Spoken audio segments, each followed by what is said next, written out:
Vivemos, certamente, tempos extraordinários. Tempos em que o passado se recusa a morrer e as velhas feridas continuam a gerar milhões de dólares, mesmo enquanto seus protagonistas se negam a olhar um para o outro. A história desta noite é uma crônica de sucesso, traição e um silêncio que já dura meio século. No crepúsculo de suas vidas, dois homens com mais de 80 anos continuam a percorrer o mundo, cantando as mesmas canções que definiram uma geração. Mas eles nunca fazem isso juntos. Uma cláusula de ferro em seus contratos os proíbe de se apresentar na mesma cidade com menos de 30 dias de diferença. Um deles, o compositor, comanda surpreendentes 2 milhões de dólares por noite. O outro, o baixista, recebe 75 mil reais. Juntos, eles criaram algumas das maiores peças da música rock já gravadas. No entanto, não trocaram uma única palavra desde 1972. Seus nomes são John Fogerty e Stu Cook. Outrora foram melhores amigos, quase irmãos. Depois vieram os processos judiciais que envenenaram o ar, um álbum sabotado por dentro e um disco final tão desastroso que matou a banda para sempre. Muitos se perguntam o que aconteceu. A verdade é que algo se quebrou irreversivelmente nos bastidores numa noite em Denver. Algo que mudou tudo. E nenhum dos dois jamais perdoará o outro. Esta é a história de como o sucesso, o dinheiro e o orgulho destruíram uma família. Para entender a fratura, primeiro devemos viajar à origem do homem que controlava tudo. John Fogerty nasceu em 28 de maio de 1945, em Berkeley, Califórnia. A vida não foi fácil desde o começo. Ele era o terceiro de 5 meninos, todos apertados numa casa que sempre parecia pequena demais e, pior ainda, nunca se sentiu estável. Seu pai, Galen, trabalhava em turnos exaustivos como operador de linotipo, mal levando para casa 75 dólares por semana. Sua mãe, Edith, lecionava na segunda série por menos ainda. Mas o dinheiro não era o verdadeiro veneno que corria pelas veias daquele lar. Era o álcool. Havia sempre uma garrafa de uísque Four Roses escondida em algum canto da cozinha. As brigas irrompiam frequentemente, violentas e imprevisíveis. Quando John tinha apenas 8 ou 9 anos, seus pais finalmente se separaram após outro feio episódio de bebedeira. Seu pai se mudou para um apartamento lúgubre e sujo em Oakland, onde John o visitava desajeitadamente nos fins de semana. Não era um alívio. Ele só encontrava mais silêncio, mais confusão. Um momento em particular agarrou-se a ele como uma sombra. Seu pai, que tinha ido assistir ao seu jogo nas ligas menores, dormiu, bêbado, nas arquibancadas. Ele perdeu o único home run que John rebateu em toda a sua vida. Aquele momento de abandono, aquela cadeira vazia no seu momento de glória, ficou com ele por anos. É parte da raiva e da tristeza que, décadas depois, se tornaria a icônica canção Fortunate Son. As coisas não melhoraram na escola da Madalena. As freiras dirigiam o lugar como uma prisão de devoção forçada. Falar durante a aula podia significar ajoelhar-se sobre um piso de madeira dura por quase 1 hora. Mas a pior parte para John era a regra do banheiro. 2 curtos intervalos por dia e era só isso. John sofria de uma bexiga nervosa, um mal que se aguçava com a ansiedade. Ele se urinava com frequência, às vezes 3 vezes por semana. Os outros meninos riam e lhe davam apelidos cruéis. Ele simplesmente se sentava ali, em silêncio, com as calças encharcadas até a campainha final tocar. A irmã Mary Margaret uma vez o fez usar um chapéu de burro depois que ele teve um acidente durante um teste de ortografia. Seu peso caiu 5 quilos em apenas 1 ano. Sua mãe nunca disse uma palavra à escola. Aquele trauma, aquela humilhação pública e a falta de controle sobre o próprio corpo foi engarrafado dentro dele. Anos mais tarde, esse trauma se manifestaria de uma forma inesperada, na maneira como ele dirigia os ensaios de sua banda. Ele exigia sessões de 6 horas ininterruptas, controle absoluto e nenhuma pausa para ir ao banheiro. Os outros membros da banda não sabiam, mas estavam pagando pelos pecados das freiras da escola da Madalena. Uma mudança de ares era necessária. Quando ele passou para a Harding Grammar e depois para a El Cerrito High, as coisas começaram a mudar. Na aula de inglês, ele conheceu Doug Clifford. Na oficina, ele conheceu Stu Cook. Os três, buscando uma saída, começaram a ter aulas de guitarra toda quinta-feira com um músico folk chamado Barry Olivier. As aulas custavam $3 cada. Eram dadas em cima de uma loja de ferragens e eram cheias de críticas brutais. Barry foi honesto com John. Disse-lhe sem rodeios que ele não tinha ritmo nem talento natural. Chegou a cobrar o dobro dele. Mas John, endurecido pelo abandono e pela humilhação, continuou voltando semana após semana. Durante os verões, sua família ia para Puta Creek, perto de Winters. A água era suja e turva, mas ele mergulhava por horas. Uma vez, ele pescou um bagre de 14 polegadas e o manteve vivo num balde, observando-o morrer lentamente à medida que a água acabava. Aquela imagem de morte lenta e água turva permaneceu com ele e, eventualmente, moldou a melancolia da canção Green River. Em 1960, El Cerrito tinha pouco mais de 25 mil moradores, e John era um desses garotos obcecados por rock and roll. Ele usava sua mesada semanal de R$1,50 para comprar discos de 45 RPM na Music City Records. O primeiro foi Long Tall Sally, por 89 centavos. Após meses de súplicas, sua mãe lhe comprou uma guitarra Silvertone e um pequeno amplificador em prestações, $10 por mês. Seu pai chamou de um desperdício e se recusou a ajudar. Então John praticava sozinho, trancado na garagem fria, muitas vezes de 4 a 6 horas por dia. Tocava até os dedos sangrarem. Os vizinhos chamaram a polícia 17 vezes em um único ano. Uma vez, ele continuou tocando até as 2 da manhã, e sua mãe, em um ataque de desespero, desceu e quebrou seu amplificador. No dia seguinte, ele pagou para consertá-lo, chorando o tempo todo. Seu irmão mais velho, Tom, que já se apresentava em bailes locais, permitiu que John se juntasse à sua banda, os Blue Velvets. Mas a família continuava a ser fonte de dor. Em um evento do Dia da Memória, Tom insultou a presença de palco de John diretamente no microfone, na frente de todos. John fugiu do palco e se trancou no banheiro por quase 1 hora. O medo de se apresentar ao vivo o perseguiu por anos. O ressentimento cresceu ainda mais rápido. Em 1962, Tom penhorou a guitarra de John por $25 para comprar maconha. Ele nunca a devolveu. John teve que usar a guitarra reserva de Tom por meio ano. Aquela traição, o roubo de sua única via de escape pelo próprio irmão, foi uma ferida que nunca se fechou. E o divórcio foi mais do que um caos emocional. Deixou cicatrizes na vida diária. O pai de John se mudou para um lugar infestado de baratas. Em suas visitas, John às vezes o encontrava desmaiado no banheiro, uma vez sobre o próprio vômito. O segundo marido de sua mãe, Frank, um supervisor rígido, também não ajudou. Proibiu música em casa depois das 18 horas. John, desafiador, trancava-se em seu quarto, tocando sozinho por horas, até perder a noção do tempo. Às vezes, tão absorto na música, urinava-se sem sequer notar. Uma dessas longas sessões de jam, nascida da rebelião e do isolamento, deu origem à canção Porterville. Aos 16 anos, John até tentou fugir para São Francisco com 37 bilhetes e economizados. Sua mãe o encontrou na rodoviária e lhe deu um tapa na frente de todos. Mas voltemos a 1959. Em meio a esse caos familiar, essa humilhação escolar e essa pobreza rústica, as coisas começaram a se mover.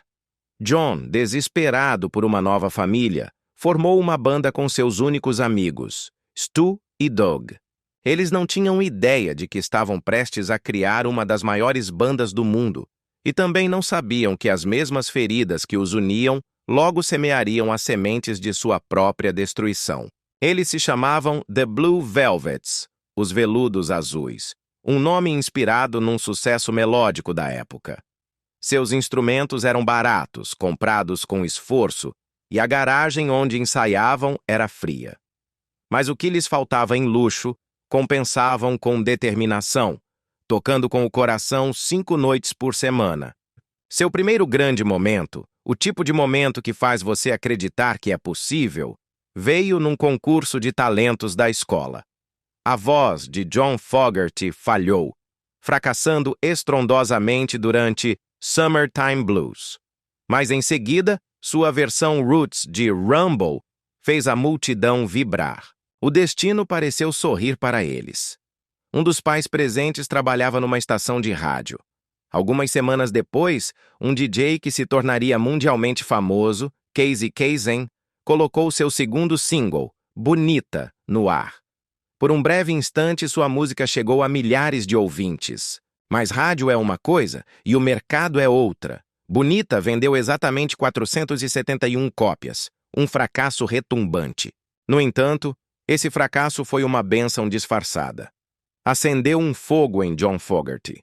Se quisessem ter sucesso, não podiam depender das músicas de outros. Foi então que John começou a escrever suas próprias canções, moldando um som que mudaria suas vidas. Por volta de 1960, Tom, o irmão mais velho de John, juntou-se oficialmente à banda. As coisas mudaram rapidamente. Tom assumiu o papel de vocalista principal, mas a fonte criativa não era mais ele. Em 1961, John, o irmão mais novo, já havia escrito 7 canções originais. O primeiro choque de trens era inevitável. Durante um ensaio, Tom exigiu cantar o vocal principal numa das faixas de John. A resposta de John foi imediata e brutal. Ele recusou categoricamente, e então lançou a bomba. Anunciou que todas as futuras canções originais da banda o teriam apenas ele como vocalista. Essa declaração, naquela garagem fria, ditou o tom para o resto de suas carreiras. Tom, embora furioso, silenciou publicamente.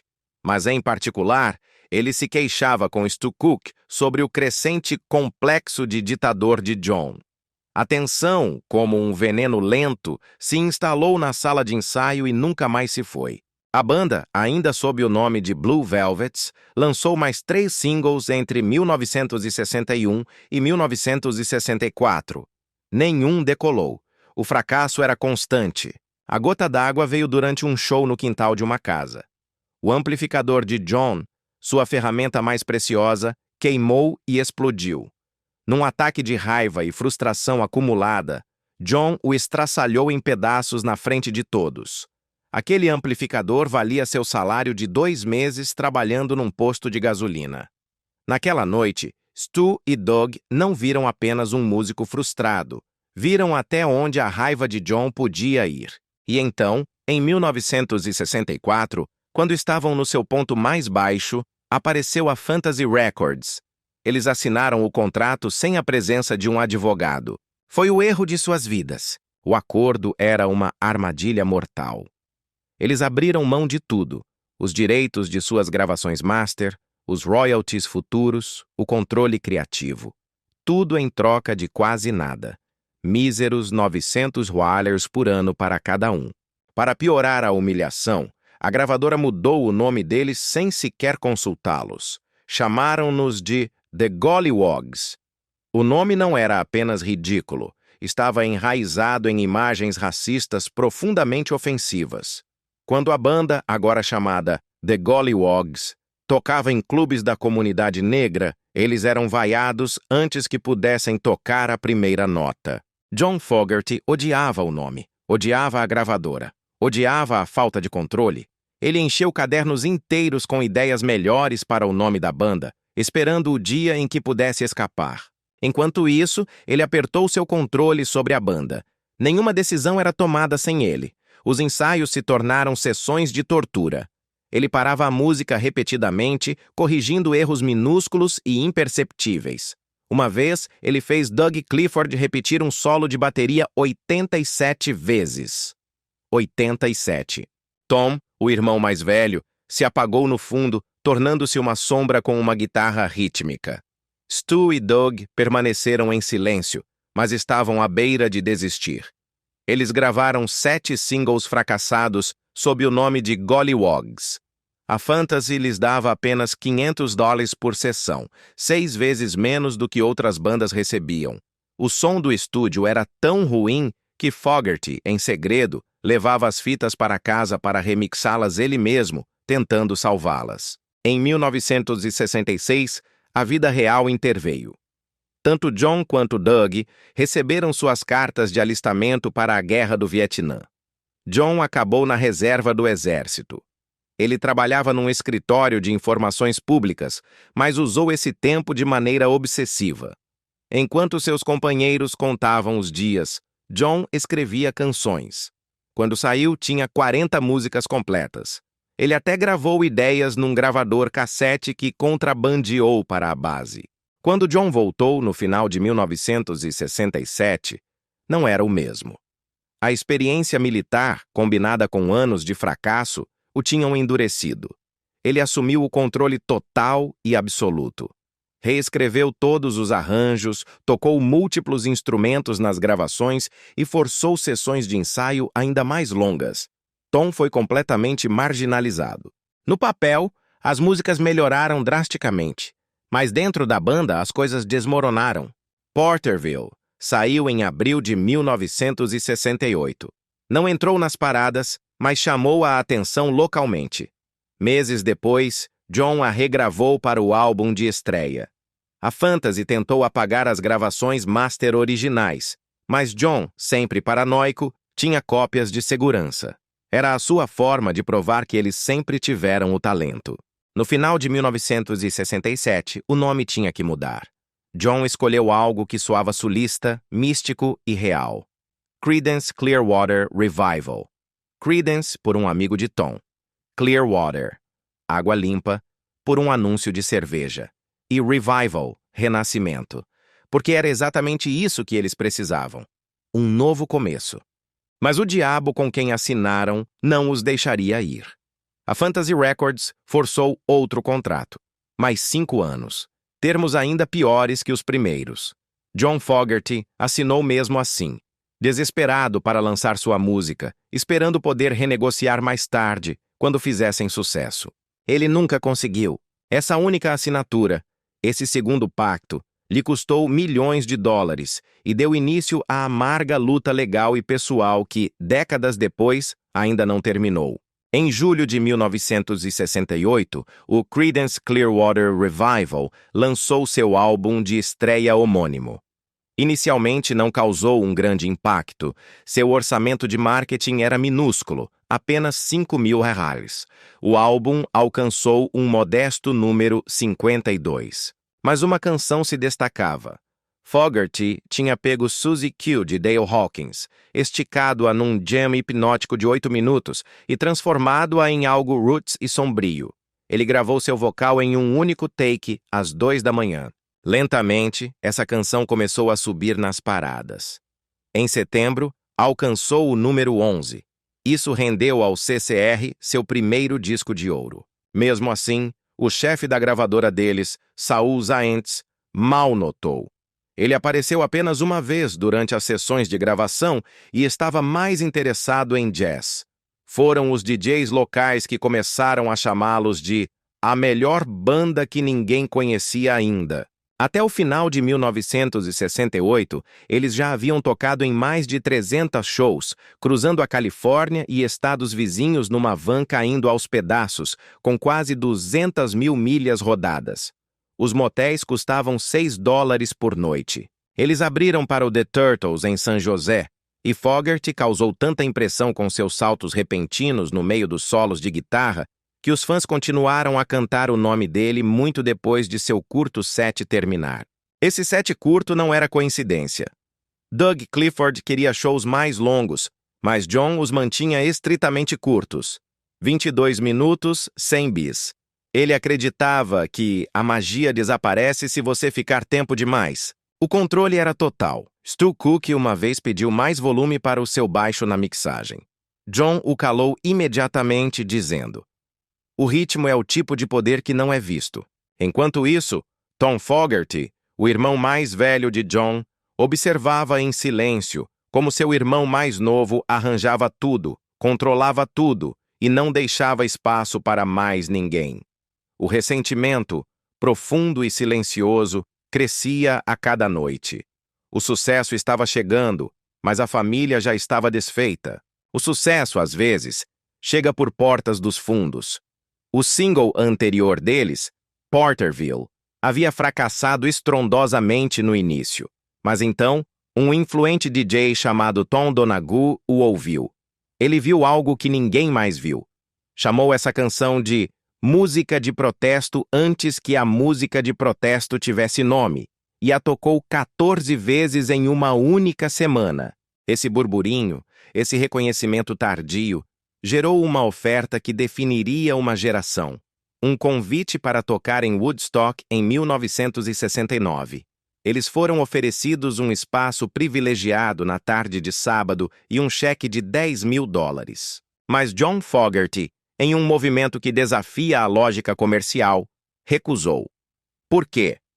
Ele preferiu manter um show de $750 no Oakland Coliseum. Anos depois, ele mesmo a chamaria de a decisão mais estúpida da minha carreira.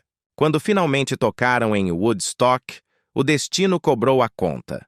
Subiram ao palco às 3 da manhã, diante de uma multidão de 500.000 de pessoas que, em sua maioria, estava dormindo ou exausta. Foi um momento fracassado, um fantasma do que poderia ter sido. Para adicionar sal à ferida, alguns críticos declararam que o timbre de guitarra de Jimi Hendrix no mesmo festival fez o trabalho de Fogerty em Born on the Bayou parecer, em comparação, de segunda categoria. Para entender por que um homem recusaria $10.000 por 750, é preciso entender suas raízes. A visão de mundo de John Fogerty não vinha dos círculos de artistas de São Francisco, vinha de El Cerrito, Califórnia. Ele cresceu numa casa alugada que custava $85 por mês. Viu em primeira mão como os ricos e conectados evitavam a guerra do Vietnã, enquanto seus vizinhos, os filhos da classe trabalhadora, eram recrutados e enviados para morrer. Essa raiva precisava de uma saída, e a encontrou. Fortunate Son, o filho afortunado, nasceu dessa fúria. Fogerty a escreveu depois de ver David Eisenhower, o neto do presidente, se casar com a filha de Richard Nixon e, convenientemente, evitar o serviço militar. A canção não foi escrita, foi vomitada. Fogerty a compôs em apenas 20 minutos, fervendo de raiva pela profunda divisão de classes em seu país. E essa intensidade, essa raiva controladora, não ficou nas letras. Inundou o estúdio de gravação. No estúdio, Fogerty era um ditador absoluto, obcecado com um ideal de perfeição militar. Durante uma sessão, ele rejeitou 23 ideias diferentes de viradas de bateria de Doug Clifford, exigindo um estilo limpo do tipo militar. Stu Cook teve que tocar a linha de baixo de Born on the Bayou 11 vezes antes que Fogerty aprovasse. Mas a humilhação mais profunda foi reservada para seu próprio irmão. A guitarra rítmica de Tom Fogerty foi praticamente silenciada no clássico Proud Mary. Seu volume foi reduzido para 40% na mixagem final. O pior de tudo não foi o ato em si, mas o segredo. Tom não soube dessa traição até depois que o disco foi lançado. Ele descobriu que sua contribuição havia sido apagada por seu próprio irmão. Enquanto Fogerty controlava cada nota, havia algo que ele não podia controlar: o dinheiro. Em agosto de 1968, ele fez uma descoberta aterrorizante. Ele percebeu que o contrato que assinaram lhes concedia apenas 2,5% dos royalties, divididos entre os 4. Façamos as contas. Isso significava que cada membro da banda recebia menos de 1% dos lucros de sua própria música. Quando Suzy Q vendeu 500.000 de cópias, a banda CCR ganhou uns míseros $8.000. Enquanto isso, a Fantasy Records, gravadora de Saul Zaentz, levou $180.000. Não era um negócio, era um roubo à luz do dia. Fogerty ficou furioso. Numa reunião que se tornaria infame em janeiro de 1969, ele bateu o contrato na mesa de Zaentz e lhe fez uma promessa. Foi uma declaração de guerra. Ele disse: "Vou fazer tantos sucessos que a gravadora vai se afogar neles." Essa promessa se transformou numa longa e amarga guerra pessoal. Fogerty não recuperou os direitos de publicação de suas canções até 2005, quase 40 anos depois. E não foi até 2023 que ele finalmente pôde comprar os direitos de suas próprias composições. Impulsionado por essa raiva contra a gravadora, Fogerty mergulhou numa das mais incríveis sequências criativas na história do rock. Naquele ano, 1969, o CCR lançou 3 álbuns completos. Bayou Country saiu em janeiro e se tornou tripla platina em 6 meses. Green River saiu em agosto e alcançou o número 1, permanecendo lá até que os Beatles lançassem Abbey Road. Willie and the Poor Boys saiu em novembro e alcançou o número 3. Os sucessos eram imparáveis. Proud Mary foi escrita durante uma tempestade em novembro de 1968, enquanto Fogerty estava sentado ao piano em El Cerrito. Apesar de todas as imagens do Rio e do Sul, ele nunca havia estado no Mississippi. Ele tirou as imagens dos livros de Mark Twain e de velhos discos de blues. A canção foi composta em 4 horas e gravada em 3. Clifford acertou a famosa introdução de bateria na sua segunda tentativa. O single vendeu 1 milhão de cópias em março e depois foi cover de Tina Turner, rendendo 1 milhão em royalties, que Zaentz reteve até 1988. Bad Moon Rising, lançada em abril, foi para o número 2 nos Imearewa e dominou as paradas do Reino Unido por 3 semanas. As letras eram sombrias, apocalípticas, mas a melodia era alegre e catchy.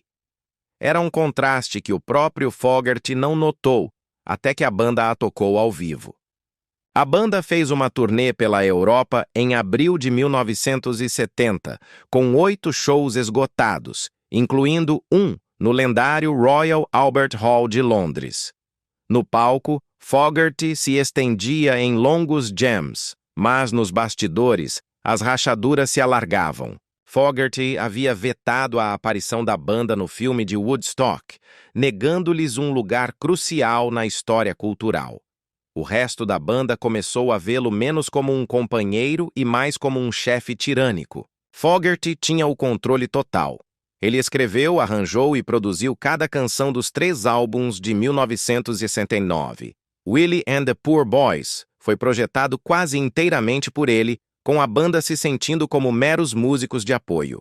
Clifford disse mais tarde: "O estúdio se tornou um campo de batalha, não um espaço criativo." Cook acrescentou: "Era desmoralizante ser parte de algo tão grande e, no entanto, ter tão pouca voz." O sucesso não deteve os problemas de dinheiro. Fogerty teve que renunciar aos seus royalties em 1980 apenas para conseguir escapar do seu contrato. Ele não recebeu nenhum pagamento por 25 anos. No final de 1969, 5 de seus singles haviam chegado ao top 10. Eles tocaram em Woodstock, apareceram no show de Ed Sullivan e estavam no seu auge comercial absoluto. Mas o tempo de Fogerty na reserva do exército ainda o atormentava. Ele escreveu Effigy, depois de ouvir Nixon desdenhar dos manifestantes contra a guerra.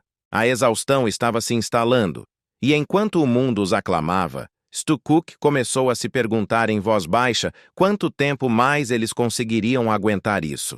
A resposta veio em julho de 1970 com Cosmo's Factory, um álbum que dominou as paradas por 9 semanas e vendeu 4 milhões de cópias.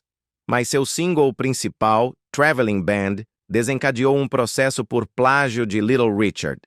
Mesmo no seu maior triunfo, as sombras da guerra e do conflito legal os perseguiam. O processo por plágio de Traveling Band foi resolvido em privado, mas cobrou um preço silencioso. O estresse se acumulava. A gravação de Who'll Stop the Rain, nascida da tempestade que testemunharam em Woodstock, marcou um ponto de inflexão físico. A voz de John Fogerty tensionou tanto ao gravá-la que ele teve que usar pastilhas para a garganta entre cada take. Esse dano vocal foi permanente. O forçou a se afastar das notas altas para sempre. Mas o verdadeiro câncer estava dentro da sala de ensaio. Durante a gravação de Cosmos Factory, a banda abordou um cover de Grapevine. Transformou-se num jam de mais de 11 minutos, a faixa mais longa de sua carreira. Durante a gravação, Tom Fogerty, o irmão mais velho, pediu para cantar uma parte do interlúdio. John recusou categoricamente. Tom abandonou o estúdio e não retornou por 3 dias. A tensão finalmente explodiu durante um show no Oakland Coliseum, onde tiveram uma briga aos berros nos bastidores. Em outubro de 1970, Tom Fogerty deixou a banda. Ele se comprometeu a cumprir algumas datas finais, mas a irmandade estava desfeita. O álbum seguinte, Pendulum, lançado em dezembro, soava diferente. Era mais sombrio, mais psicodélico e, tragicamente, soava isolado. Era o som de um homem gravando sozinho. Fogerty gravou a maioria das faixas adicionais sem mais ninguém na sala. Numa última tentativa de colaboração, Stu Cook, o baixista, pediu um solo de baixo. Ele até escreveu a parte. Fogerty, num ato de controle total, apagou-a da fita master sem lhe dizer nada. Quando Cook descobriu a exclusão, ficou furioso. Aquele momento confirmou a dolorosa verdade. John Fogerty tomava todas as decisões. Eles continuavam sendo uma banda no nome, mas o espírito havia morrido. Em 1971, o Creedence Clearwater Revival havia vendido mais de 10 milhões de discos. Eram gigantes, mas suas contas bancárias não refletiam isso. Cada membro ganhava apenas 100 mil $. por ano. Enquanto isso, a Fantasy Records, sua gravadora, havia lucrado 25 milhões de $. Fogerty finalmente viu os contratos. Ele trouxe um advogado que lhes disse sem rodeios. Deviam-lhes 8 milhões de $. O chefe da gravadora, Saul Zaentz, recusou-se a ceder. Mas a traição mais profunda para John veio dos seus próprios companheiros. Cook e Clifford não o apoiaram no processo. Temiam que as enormes despesas legais os levassem à falência. No momento da batalha mais importante de suas carreiras, John Fogerty se viu completamente sozinho. Ele decidiu que preferia dissolver a banda a continuar alimentando um sistema que os devorava vivos enquanto seus companheiros olhavam para o outro lado. A arrogância de Fogerty se tornou uma arma contra o público. Eles tocaram no Royal Albert Hall novamente em 1970. A multidão enlouqueceu, aplaudindo e gritando por 17 minutos seguidos, pedindo mais. John se recusou a voltar para um bis. Cook disse mais tarde que eles tinham músicas extras prontas, mas John chamou os bis de falsos e simplesmente foi embora. A turnê de 1971 foi brutal. 112 shows em 8 meses. O estresse destruiu fisicamente Tom, que, cumprindo seus últimos compromissos, perdeu 10 quilos e teve que ser hospitalizado. John teve que cobrir as partes de guitarra dele usando overdubs de fita. O último show com Tom foi em Honolulu. Ele mal falou. Nos bastidores, um fotógrafo o capturou chorando. Essa foto, um retrato do coração partido da banda, nunca foi tornada pública. No início de 1972, algo finalmente se quebrou dentro de John Fogerty. Ele estava amargurado pela partida do irmão e furioso com a seção rítmica por querer mais voz criativa e por abandoná-lo na luta legal. Foi então que ele lançou a bomba. Ele disse a Cook e Clifford que só continuaria se cada um deles escrevesse e cantasse 1/3 do próximo álbum. Para Cook e Clifford, isso não pareceu democracia. Pareceu sabotagem disfarçada. Clifford diria anos mais tarde que foi uma punição direta por terem ficado do lado de Tom. Fogerty, é claro, alegou o contrário, que eles o pressionaram a ceder o controle. A verdade, segundo os relatos da época, era mais cínica. A Fantasy Records exigia material novo. Fogerty viu uma saída: forçar seus companheiros, que ele considerava compositores inferiores, a fazer um álbum. Um álbum que ele sabia que falharia. Ele poderia sair e fazer parecer culpa deles. Em janeiro de 1972, eles começaram a gravar o que seria o último álbum do Creedence Clearwater Revival. Desde o primeiro dia, foi um desastre. A música de Stu Cook, Door to Door, era literalmente sobre seu tempo vendendo aspiradores de pó. A de Doug Clifford, 45 Revolutions per Minute, soava como uma maquete de garagem. E John Fogerty, o homem que costumava controlar obsessivamente cada nota, lavou as mãos. Ele não cantou uma nota nas músicas deles, não tocou um acorde, nem sequer ajustou os níveis de áudio. Ele simplesmente deixou a fita correr. Foi, como disse uma testemunha, como ver alguém empurrar um carro de um precipício e depois culpar os pneus. Pessoas próximas a ele disseram que ele sabia exatamente o que estava fazendo. Segundo consta, ele disse a amigos que não havia a menor chance de seus companheiros escreverem algo bom, e ele contava com isso. Quando o álbum saiu, a revista Rolling Stone não se conteve. O crítico John Landau abriu sua resenha chamando-o de A Vingança de Fogerty. Em seguida, ele soltou a frase que se tornaria seu epitáfio: o pior álbum já feito por uma grande banda de rock. Essa citação grudou neles como uma sombra por décadas. Embora tenha alcançado o número 12 nas paradas, graças à boa vontade que ainda lhes restava, as vendas foram um desastre. A reputação da banda sofreu um golpe do qual não pôde se recuperar. O final chegou em Denver, em 22 de maio de 1972. Foi o último show ao vivo deles, e ninguém na plateia sabia. Durante o espetáculo, os fãs não paravam de gritar pelos velhos sucessos: Proud Mary, Fortunate Son. Ninguém se importava com as novas canções, especialmente as faixas que Cook e Clifford eram obrigados a cantar. Fogerty finalmente se fartou. Num acesso de frustração, ele atirou sua guitarra no chão e abandonou o palco. Simplesmente assim. Sem um adeus, sem um aviso, sem uma última reverência. Alguns meses depois, em 16 de outubro de 1972, a Fantasy Records emitiu um breve comunicado de imprensa anunciando que o Creedence Clearwater Revival havia terminado. A maior banda da América, a voz de uma geração, tinha se autodestruído, não num incêndio glorioso, mas num ato final de sabotagem e ressentimento. Stu Cook e Doug Clifford sequer receberam um telefonema. Não houve uma reunião final. Eles descobriram que sua banda havia se dissolvido junto com o resto do mundo, lendo a notícia na imprensa. A última turnê havia sido uma marcha fúnebre. 20 cidades em 2 meses, tocando canções do álbum Mardi Gras, que mal haviam ensaiado corretamente. Nos bastidores, reinava um silêncio glacial. John Fogerty já havia tomado sua decisão em Denver e não havia volta. Após a separação, Fogerty se silenciou. Não apenas emocionalmente, ele se silenciou musicalmente. Durante 10 longos anos, ele se recusou a tocar uma única canção do Creedence Clearwater Revival ao vivo. Ele odiava a Fantasy Records, odiava as lembranças, odiava a forma como sua música havia sido usada contra ele. Recusou-se a tocar Proud Mary ou Bad Moon Rising, nem mesmo em reuniões de família.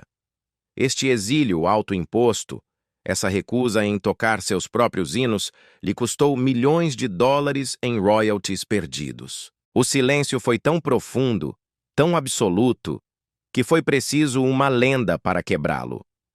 Em 1987, Bob Dylan se aproximou de Fogerty e lhe disse algumas palavras que ressoariam profundamente. Se você não tocar Proud Mary, as pessoas vão pensar que ela pertence a Tina Turner. Fogerty finalmente cedeu. Mas o tempo perdido, a história roubada, doía. Enquanto isso, Stu Cook estava furioso. A música do CCR continuava a gerar milhões para a Fantasy Records, mas os membros da banda viam muito pouco. Seu contrato de 1968, que cedia 180 canções originais sem direitos, Foi descrito mais tarde por Cook como o pior contrato já assinado por um artista importante americano. Pior que o silêncio foi a forma como Fogerty jogou a culpa para fora. No álbum Mardi Gras, ele só contribuiu com 4 canções. Depois, ele procedeu a destroçar publicamente o resto do álbum, o trabalho de seus companheiros de banda. Ele disse à revista Rolling Stone que nem sequer o considerava um disco real do CCR. Disse que as outras canções eram lixo. O insulto foi calculado e brutal. Cook e Clifford nunca quiseram ser os compositores principais. Eles só queriam ter mais voz na direção. Mas Fogerty os havia posto numa armadilha. Exigiu que escrevessem, observou como falhavam, sem sua ajuda como produtor. E depois, usou esse fracasso como prova de que não eram dignos. As canções de Fogerty no álbum eram polidas e pungentes. As dele soavam como rascunhos crus. Foi um experimento cruel para demonstrar quem era o verdadeiro talento. O álbum, ironicamente, ainda se tornou disco de ouro, mas só porque o nome Creedence Clearwater Revival estava na capa. Fogerty se certificou de que ninguém esquecesse quem carregava o peso da banda. Em 1973, Fogerty lançou um álbum como The Blue Ridge Rangers, tocando cada instrumento ele mesmo. Ele o gravou em 6 dias, movido pela raiva. Ninguém sabia que era ele. Mas a Fantasy Records sabotou a promoção, temendo que prejudicasse as vendas do catálogo do CCR. Eles até vazaram a identidade de Fogerty para matar o mistério. Anos mais tarde, em 1984, ocorreu o processo mais bizarro da história do rock. A Fantasy Records, agora sob o controle total de Saul Zaentz, processou John Fogerty por plagiar a si mesmo. Eles alegaram que sua nova canção, The Old Man Down the Road, soava muito parecida com Run Through the Jungle, uma canção que o próprio Fogerty também havia escrito. O caso foi a tribunal. Fogerty teve que levar uma guitarra para o depoimento e tocar ambas as canções ao vivo para provar ao júri que eram composições diferentes. O juiz o qualificou de sem precedentes. O júri concordou com Fogerty, mas os honorários legais quase o arruinaram. Os advogados da Fantasy até tentaram argumentar que seu estilo de guitarra lhes pertencia. Em 1985, Fogerty retornou triunfalmente com Centerfield. Alcançou o número 1 e vendeu milhões, mas vinha com um golpe direto. As canções Zans Can't Dance e Mr. Greed atacavam brutalmente Saul Zaentz, o chefe da Fantasy. Zaentz processou de volta por 140 milhões de dólares. Fogerty foi forçado a mudar o nome da canção, mas o dano pessoal foi profundo. Entre 1976 e 1984, Fogerty mal fez música. Ele morava sozinho em Scottsdale, bebendo muito, assistindo televisão e caindo numa espiral depressiva. Numa entrevista infame, ele esbravejou por 45 minutos sobre seu antigo contrato e quebrou uma guitarra no meio da frase. Ele estava mentalmente destruído. O silêncio tinha se tornado tão tóxico que seus próprios filhos, por anos, nem sequer souberam que o pai deles era o homem que havia escrito as maiores canções do CCR. Em 1978, num ato de rendição final, ele vendeu suas guitarras e seu equipamento de gravação. Enquanto isso, em 1995, Cook e Clifford, cansados de esperar, formaram o Creedence Clearwater Revisited para tocar os velhos sucessos. Fogerty, ao saber, processou-os em 16 milhões de dólares. No tribunal, a triste verdade foi revelada. Eles não se falavam nenhuma vez desde 1972. A banda que definiu a irmandade rústica americana havia se tornado o exemplo perfeito de como o sucesso, a ganância e o orgulho podem destruir uma família. Em 6 de setembro de 1990, Tom Fogerty morreu por complicações relacionadas à AIDS. A doença não veio de um estilo de vida de estrela do rock, mas de uma tragédia médica, uma transfusão de sangue contaminada após uma cirurgia nas costas. John não falava com o irmão há 20 anos. Tom havia tentado. Ano após ano, ele enviou presentes, cartões de Natal, cartas. John devolveu todos, sem abrir. O último álbum de Tom continha uma faixa chamada My Brother's Keeper, o guardião do meu irmão. Era uma súplica triste, um apelo musical que John nunca ouviu, até depois do funeral. Chegou tarde demais. O avião de John aterrissou no hospital apenas algumas horas após a morte de Tom. A culpa o esmagou. Anos depois, ele confessaria a verdade de sua dor. Saul Zaentz não apenas roubou sua música, ele roubou seu irmão. A batalha legal havia consumido o tempo que ele poderia ter passado se reconciliando. As contas hospitalares de Tom somavam mais de 2 milhões de dólares. Em silêncio, sem contar a ninguém, John Fogerty pagou todas elas. Tom pesava apenas 40 quilos quando morreu, mais uma vítima da epidemia que ceifou mais de 36 mil vidas americanas naquele ano. Avancemos rapidamente para 2025. Stu Cook, agora com 80 anos, finalmente falou em detalhes sobre o que deu errado. Segundo Cook, foi o ego de Fogerty que destruiu tudo depois de 1970. Ele disse que John exigia 100% do crédito por cada canção, mesmo quando Cook adicionava linhas de baixo inteiras ou contribuía para os arranjos. As coisas ficaram tão paranoicas que ele uma vez fez os outros assinarem contratos prometendo nunca falar sobre seu processo criativo. Fogerty chegou a contratar seguranças para manter seus próprios companheiros de banda afastados dele no estúdio. A ferida mais profunda, segundo Cook, foi no tribunal. Quando Cook e Clifford testemunharam, como eram legalmente obrigados a fazer, sobre as finanças da Fantasy Records, Fogerty os chamou de mentirosos e exigiu publicamente que se submetessem a testes de polígrafo. Com uma tristeza palpável, Cook disse que ainda ama John como um irmão, mas que sabe que nunca haverá paz. Eles vivem a apenas 45 minutos de distância um do outro.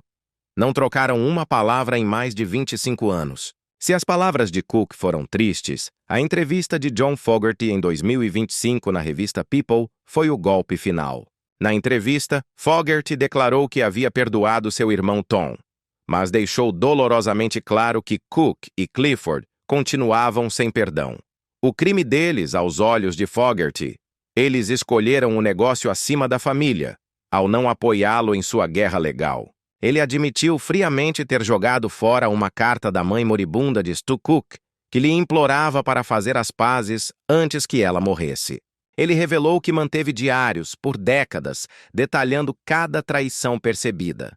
Os diários somam 400 páginas de rancor documentado. Seu terapeuta lhe disse para esquecer. Ele não o fez. Ele disse que, talvez, os perdoaria algum dia, mas apenas se eles pedissem desculpas publicamente e admitissem que estavam errados. Todos sabiam que isso nunca aconteceria. E assim chegamos a hoje, ano 2025.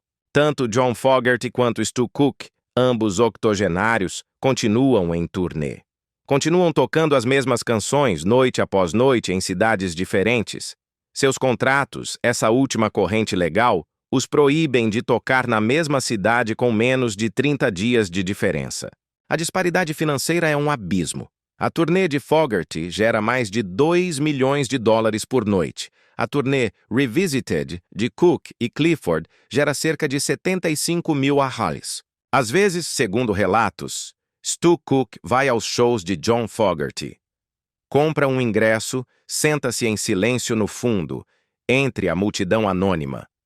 Ele observa o homem que foi seu melhor amigo tocar as canções que criaram juntos numa garagem fria há tanto tempo. Espera talvez por um aceno, um gesto de cabeça, um olhar de reconhecimento que nunca chega. São dois homens idosos cantando a mesma música, ligados para sempre pelas canções que os tornaram imortais e pelo silêncio que os destruiu. Silêncio que os destruiu. Silêncio que os destruiu. Silêncio que os destruiu. Silêncio que os destruiu. Silêncio que os destruiu.